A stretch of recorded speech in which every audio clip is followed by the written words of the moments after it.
Lately, humans have been talking a lot about cancer. Yes. I hear the word cancer quite often in everyday life. It seems that cancer has become a major threat to humans. I heard that the probability of humans getting cancer in their lifetime is roughly around 30. Humans had tough. Wait a minute. We parrots are not exempt either. Non-human animals also have high risk of getting cancer. Really? I thought cancer was only a human disease. We should learn more about cancer first. All right, I got it. Let's learn together about cancer and the astonishing mechanisms hidden in animal bodies. We'll also explore the most peculiar paradox in the biological world, Peto's paradox. Peto's paradox? That sounds exciting. Here's the overall structure for this time. Everyone, let's learn together. Make sure to share your thoughts in the comments too. All right, let's start learning right away. First, let's explain what cancer itself is. It'll be difficult to understand the discussion without knowing what cancer is. I asked you, even though I know cancer is a disease, there are still so many things I don't understand about it. Most people probably have a vague understanding that it seems like a dangerous disease. To put it simply, cancer refers to the immortal cells that are born due to genetic mutations. Immortal cells? The human body is composed of about 37 trillion cells, and these cells undergo cell division to maintain life. But during this division, cancer cells are born. So, cell division means that one cell splits into two identical cells, right? Then why do these foreign cells called cancer cells appear? Well, it's because the cell copies are not done properly. When the cells divide, if there is a failure in copying the genes, then the immortal cells are born. So, there can be failures in cell division, and as the cell division continues, mistakes in copying occur, leading to the birth of cancer cells. Exactly. Normal cells have a lifespan, and after a certain period, they complete their role and disappear. For example, humans, our skin sheds as dead skin cells, and for parrots like us, feathers molt, right? I see. That phenomenon occurs because the cells die. It would be inconvenient if the old feathers stayed attached all the time. We would become like birds that can't fly, just like us. That's right. In this way, normal cells reach the end of their lifespan and disappear, but cancer cells continue to multiply without dying. And before you know it, they proliferate in countless numbers. Cancer cells only multiply from other cancer cells and continue to proliferate almost indefinitely. It's dangerous, isn't it? I've heard that it's a copy error that causes their formation, but is there any specific trigger? There are various theories. For example, it's said that cancer cells can be caused by harmful factors like chemicals, lifestyle habits such as diet and smoking, and even psychological factors like stress from work or daily life. So it seems like our daily habits and mental state are related to the development of cancer cells. If we're constantly indulging ourselves, it seems like cancer cells would increase. That's right. When cancer cells are formed and multiply like this, they can form a mass and become cancerous. Cancer cells continue to divide and spread to the surrounding area. Our bodies are being eroded. I really don't want to get cancer. By the way, I remember hearing about metastasis, where cancer can occur in other parts of the body. Yes, that's also a possibility. When cancer enters the blood vessels or lymphatic system and invades other organs, it's called metastasis. So it spreads throughout the body, through the bloodstream. It's terrifying to think that one day a healthy part of our body could suddenly be invaded by cancer cells. That's right. Cancer cells are like failed copies that are born during cell division, and they have the characteristic of continuously multiplying infinitely. Moreover, they can use that characteristic to spread throughout the body, so sometimes our entire body can be invaded by cancer cells without us even realizing it. It's scary. I knew it was a dangerous disease, but the fact that it multiplies without limits and invades the body means there's no way to deal with it. There's still no definitive way to prevent cancer, and there's no complete cure either. By the way, earlier you mentioned that animals other than humans can also get cancer, right? Yes, that's right.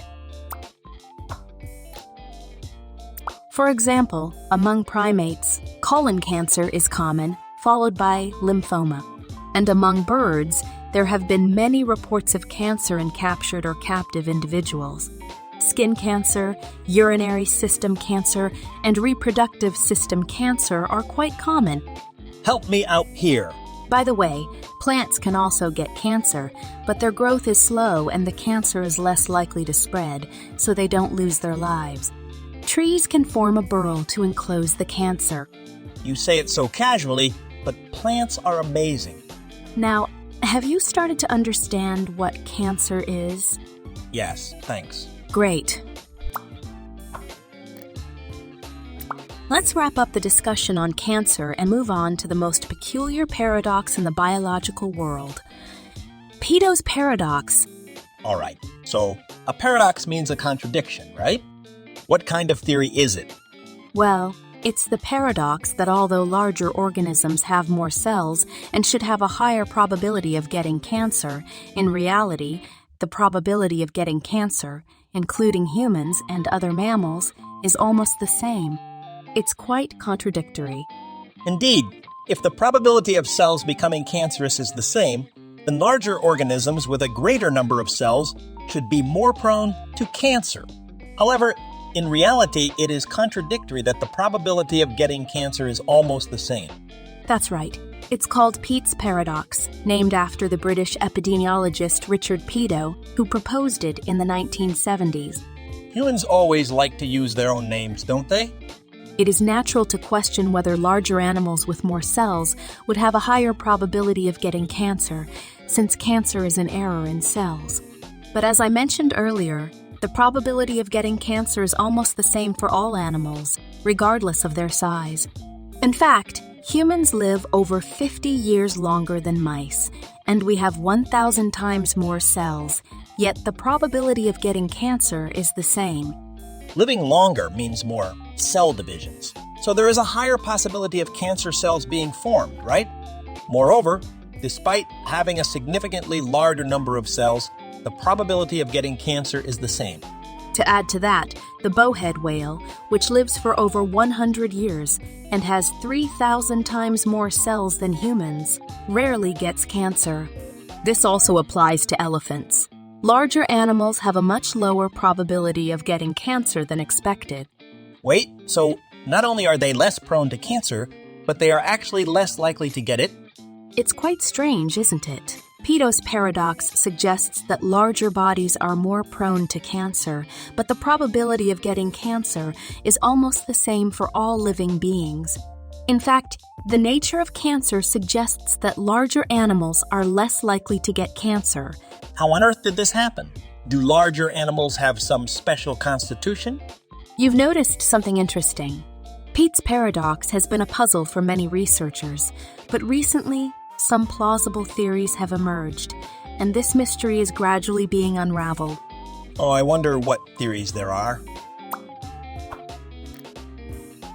For example, it has been discovered that large animals have a lot of tumor-suppressing genes. These genes order the cells that have made an error to terminate themselves. In other words, they eliminate cancer cells. So, if there is a power to eliminate cells that have failed in cell division, then it's true that they are less likely to develop cancer. Humans also have these genes, but when comparing humans to elephants, it's clear how different the numbers are. In a study in 2015, it was found that elephants have 20 tumor-suppressing genes, while humans and other mammals only have 1. Thanks to this, elephants have an extremely low mortality rate from cancer, with only about 3 of elephants dying from cancer compared to about 30 of humans. So, only 1/10 of the number of elephants die from cancer compared to humans? Even though they have such a large body, it seems like they would have many cancer cells. But because they have many genes that suppress cancer, they rarely get cancer. In a way, cells are constantly under surveillance. Cancer cells that have failed in cell division are found by tumor-suppressing genes and eliminated. Because elephants have many of these genes, even with a large number of cells, they are able to detect and eliminate cancer cells. It makes sense that they are less likely to develop cancer. But these genes aren't all good.